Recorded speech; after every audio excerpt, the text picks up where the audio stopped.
হয়ে গেল। ওই জাহাজ সন্তানকে আমি কোনোদিন এই বাড়িতে স্থান দেব না।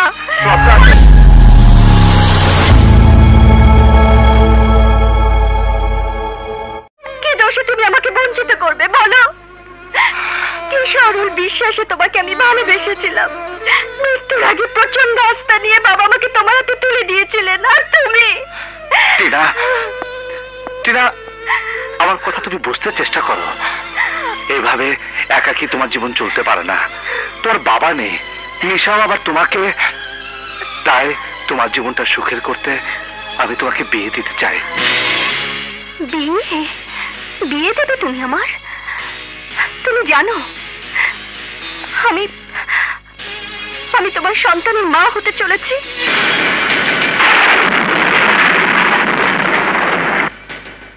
তুমি মা হতে চলেছ? হ্যাঁ, আমাকে যদি তুমি স্বীকৃতি না দাও তা আমি সয়ে নেব, কিন্তু আমার গর্ভের সন্তানকে তোমার স্বীকৃতি দিতে হবে।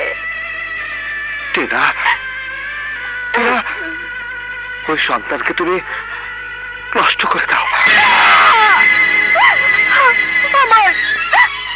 আমার জীবন নষ্ট হয়ে গেছে, কিন্তু আমার সন্তানের জীবন আমি নষ্ট হতে দিতে পারবো না। তুমি তুমি আমার সন্তানের স্বীকৃতি দাও রানা। রানা, আমি তোমার কাছে মিনতি করছি রানা, আমার সন্তানকে তোমার পিতৃত্বের পরিচয় দাও রানা, পিতৃত্বের পরিচয় দাও। সমাজের কেউ যেন বলতে না পারে ওর মা চরিত্রহীনা,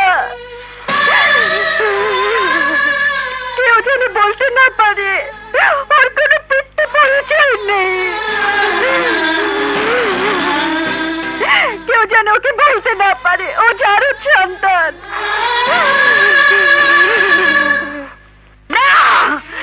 ওই জাহাজ সন্তানকে আমি কোনোদিন এই বাড়িতে স্থান দেব না। আমার কথা শুনো। না, আমি তোমার কোনো কথা শুনবো না। আমার কথা শুনো। শুধু আমারই, তার ভাগ আমি কাউকে দিতে